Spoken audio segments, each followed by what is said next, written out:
आकाशवाणी सुनने वाले सभी श्रोताओं को आशीष चतुर्वेदी का नमस्कार। और हम साल भर कुछ न कुछ दिवस मनाते रहते हैं। कुछ ऐसे इंटरनेशनल डेज होते हैं जिन पर पूरी दुनिया बात करती है। बात इसलिए करती है कि जिससे आप जागरूक हों। और स्ट्रोक एक मेडिकल इमरजेंसी है, इसके फैक्टर्स बहुत सारे हैं और क्या हम रोकथाम कर सकते हैं, इन सभी विषयों पर आज हम बात करेंगे। हमारे शहर लखनऊ के जाने माने न्यूरोलॉजिस्ट डॉक्टर असद अब्बास साहब, जिनका एक बहुत लंबा अनुभव है, बहुत सारे इनके पब्लिकेशंस हैं न्यूरोलॉजी पर। डॉक्टर साहब, बहुत बहुत स्वागत है आकाशवाणी के कार्यक्रम में। Thank you.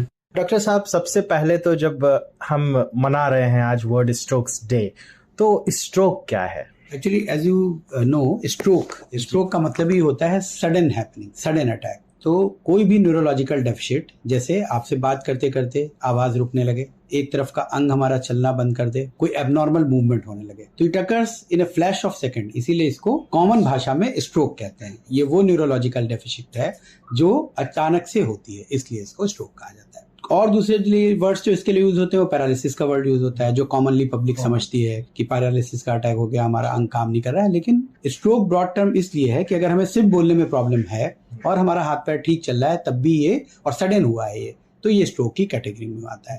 कोई भी न्यूरोलॉजिकल डेफिशिट यानी कोई भी ऐसी कमी हमारे शरीर में जो ब्रेन से संबंधित है और अचानक हो रही है, उसको स्ट्रोक कहा जाता है। तो डॉक्टर साहब, हम अक्सर ये सुनते हैं कि ब्रेन का स्ट्रोक हो गया, पक्षाघात हो गया, पैरालिसिस हो गया। क्या शरीर के अन्य अंगों में भी स्ट्रोक होता है कि केवल ये ब्रेन का ही स्ट्रोक होता है? देखिए, स्ट्रोक जो है वो ब्लड सप्लाई रुक जाने या ब्लीडिंग हो जाने के कारण होता है। दो प्रमुख कारण है ब्रेन में, या तो जो ब्लड सप्लाई है, जो आर्टरीज है, वो किसी वजह से सडनली ब्लॉक हो जाए और ब्रेन का वो हिस्सा डेड हो जाए। जो हिस्सा ब्रेन का डेड होगा उससे हमारे शरीर के जो अंग संचालित हो रहे हैं उनके ऊपर उसका असर दिखाई देगा। ये ब्रेन का स्ट्रोक हुआ। क्योंकि आपने पूछ लिया है कि और दूसरे अंगों में भी स्ट्रोक होता है, तो दूसरे अंगों में भी स्ट्रोक होता है, लेकिन उसको जो कॉमन भाषा में हम स्ट्रोक बोलते हैं वो नहीं। टेक्निकली हम कह सकते हैं कि ब्लड सप्लाई रुक जाना, हार्ट की ब्लड सप्लाई रुक जाना, वो हार्ट अटैक, तो वो हार्ट का स्ट्रोक है। But in broad category stroke means brain से संबंधित। तो आज हम ब्रेन से संबंधित स्ट्रोक के बारे में अवेयरनेस हासिल कर रहे हैं, जानकारी हासिल कर रहे हैं डॉक्टर असद अब्बास साहब से। डॉक्टर साहब, जैसा कि अभी हम लोग इनफॉर्मली जब बात कर रहे थे तो कह रहे थे कि ये एक मेडिकल इमरजेंसी है, जैसे हार्ट अटैक मेडिकल इमरजेंसी है।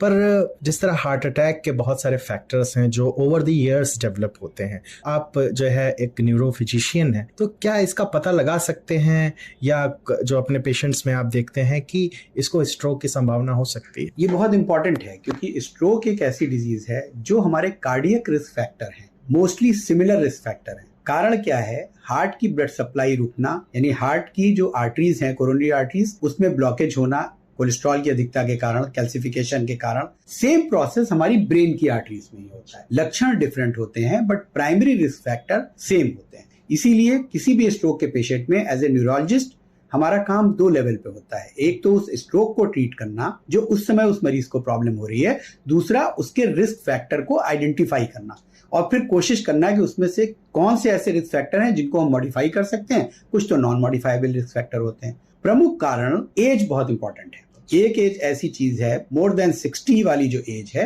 ये स्ट्रोक के लिए प्रोन होता है पेशेंट, क्योंकि ऑलरेडी उसकी आर्टरीज में ब्लॉकेज होता ही है। This is one. सेकंड क्या होता है, जिन लोगों में कोलेस्ट्रॉल की अधिकता है, वसा की मात्रा जिनके खून में अधिकता है, तो वो और ज्यादा प्रोन है क्योंकि उनकी आर्टरीज ऑलरेडी वसा की वजह से ब्लॉक है। तीसरी चीज स्मोकिंग, अगर कोई क्रॉनिक स्मोकर है उसमें स्ट्रोक का इंसिडेंस बहुत ज्यादा बढ़ जाता है। एल्कोहल, ये अगेन एक रिस्क फैक्टर है जो स्ट्रोक के इंसिडेंस को बढ़ाता है। कुछ और चीजों पे काम कर रहे हैं हम लोग, जैसे फैमिली हिस्ट्री बहुत इंपॉर्टेंट है। जिन फैमिलीज में कुछ जेनेटिक फैक्टर्स भी हैं जो कुछ फैमिलीज में स्ट्रोक के हमारे इंसिडेंस को ज्यादा दिखाते हैं, तो कुछ जीन्स भी हैं जो इम्प्लीकेटेड हैं स्ट्रोक के रिस्क फैक्टर में। इन चीजों के साथ हमारा लाइफ स्टाइल बहुत इंपॉर्टेंट है।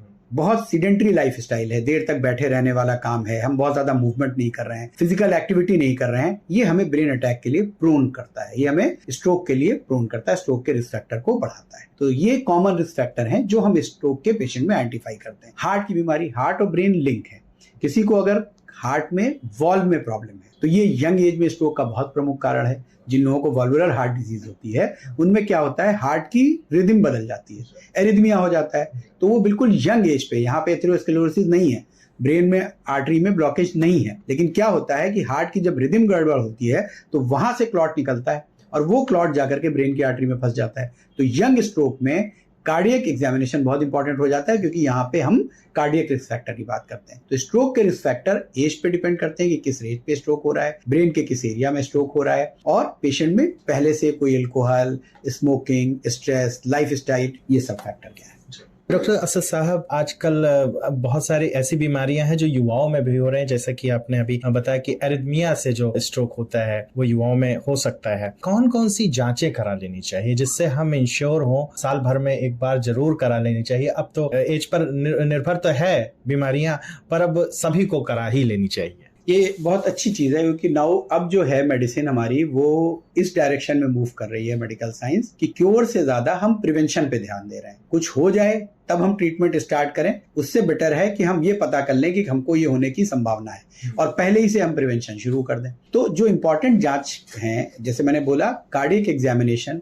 अगर फैमिली हिस्ट्री है तब तो आप 30 इयर्स की एज पे कार्डियक एग्जामिनेशन करा लेना बहुत अच्छा है। अगर फैमिली हिस्ट्री नहीं भी है तब भी आप 40 इयर्स के अराउंड अपना कार्डियक एग्जामिनेशन करा लेनी चाहिए। रूटीन ब्लड इन्वेस्टिगेशन, लिवर की क्या पोजीशन है, हमारे लिवर एंजाइम्स की, किडनी की क्या पोजीशन है। उसके अलावा लिपिड्स जरूर एग्जामिन कर लेने चाहिए कि कोलेस्ट्रॉल कितना है, ट्राइग्लिसराइड की क्या वैल्यूज है, यानी हमारे ब्लड में वसा की क्या मात्रा। ये कॉमन रिस्क फैक्टर है। अब इसके बाद जो और स्पेसिफिक जांचें होती हैं, जो विशेष या खास जांचें होती हैं, उसमें बहुत सारे रिस्क फैक्टर की एक प्रोफाइल आती है। ब्लड होमोसिस्टीन लेवल है, प्रोथ्रोम्बोटिक फैक्टर्स हैं, ये सारी चीजें करा लेते हैं अगर हम यंग एज पे। बल्कि यंग एज में हमारे ये इन्वेस्टिगेशन बहुत इंपॉर्टेंट हो जाता है, क्योंकि ये ओल्ड एज में स्ट्रोक में इम्प्लीकेटेड नहीं है। वहां तो age itself is a factor, but अगर किसी का होमोसिस्टीन लेवल बढ़ा हुआ है, कोई प्रोथ्रोम्बोटिक स्टेज में ऑलरेडी है, तो उसको 30s 40s में स्ट्रोक होने के चांस ज्यादा है। ब्लीडिंग प्रोफाइल करा लेनी चाहिए। तो ये रूटीन इन्वेस्टिगेशन है जो हम 30 to 40 इयर्स की एज के बीच में अपने युवाओं को एक तरह से रिकमेंड कर सकते हैं कि करा लेना चाहिए।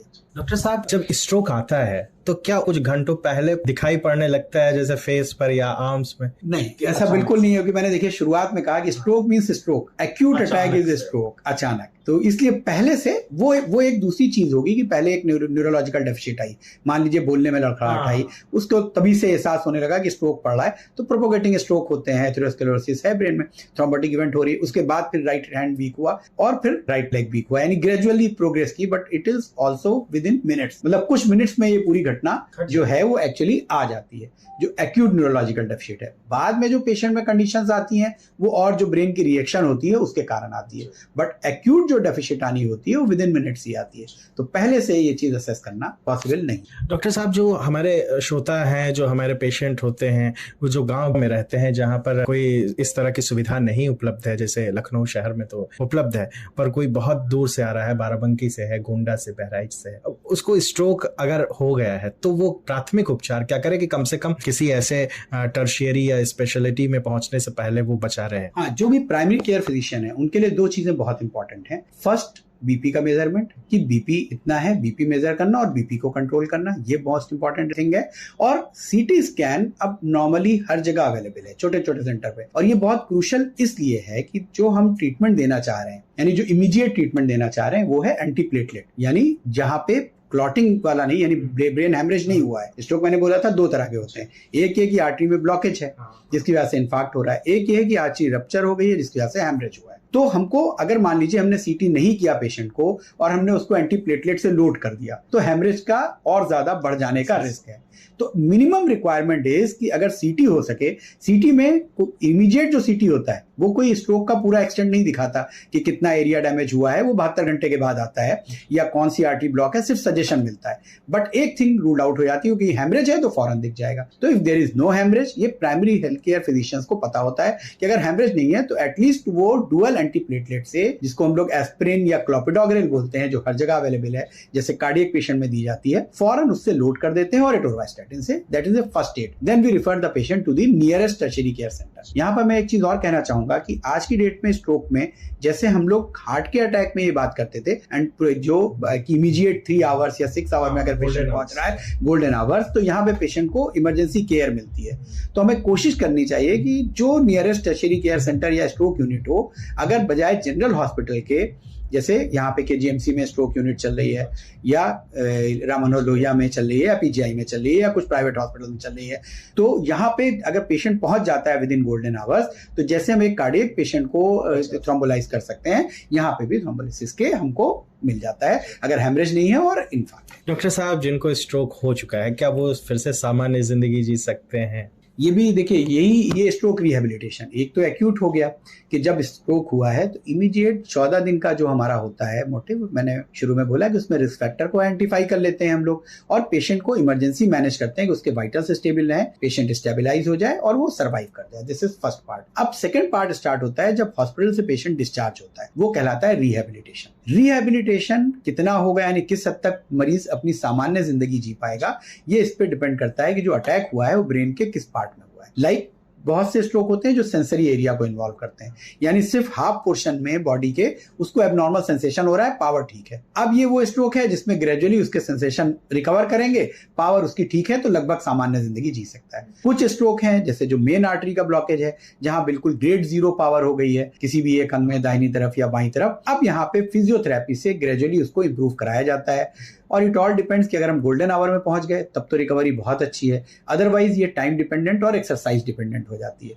स्पीच चली गई, स्पीच के लिए भी यही ऑप्शन है। तो इन जनरल टर्म्स अगर आप पूछें तो स्ट्रोक रिहेबिलिटेशन इनिशियल 6 मंथ में बहुत अच्छा वर्क करता है। ये भी इनिशियल 6 मंथ में 14 days is a golden period for emergency. 14 days to 6 month maximum role of physiotherapy, speech therapy and supportive care, कि जितना ज्यादा हम न्यूरोलॉजिकल डेफिशिएंट से मरीज को अपने बाहर ला पाएं और सामान्य जिंदगी की तरफ ले पाएं। This is called stroke rehabilitation. इसीलिए आजकल जो भी स्ट्रोक यूनिट्स बना रहे हैं, जो भी हॉस्पिटल्स रन कर रहे हैं, हम लोग इसी मोटिव पे काम करते हैं। एक acute stroke care, second stroke rehabilitating unit. तो स्पेशलाइज स्ट्रोक रिहेबिलिटेशन यूनिट हमारे पेशेंट को 6 महीने में लगभग सामान्य जिंदगी की तरफ ले जाने का प्रयास करता है। जी डॉक्टर साहब, अब चलते चलते निचोड़ रूप से आप क्या कहना चाहेंगे, कि क्या संदेश देना चाहेंगे हमारे श्रोताओं को? स्पेशली यूथ को एक मैसेज देना चाहूंगा, वो ये मैसेज देना चाहूंगा कि आज की जो हमारी एग्जीक्यूटिव लाइफ स्टाइल है, जिसमें मोस्टली हमारी सिटिंग जॉब है, या हम बहुत ज्यादा सीडेंटरी हो गए हैं, मोबाइल में, टीवी पे, इन चीजों में बिजी हैं, और हमारी फिजिकल एक्टिविटी बहुत कम हो गई है। इस लाइफ स्टाइल को अगर हमें स्ट्रोक से बचना है, मॉडिफाई करने की जरूरत है। तो स्टॉप स्मोकिंग, क्विट अल्कोहल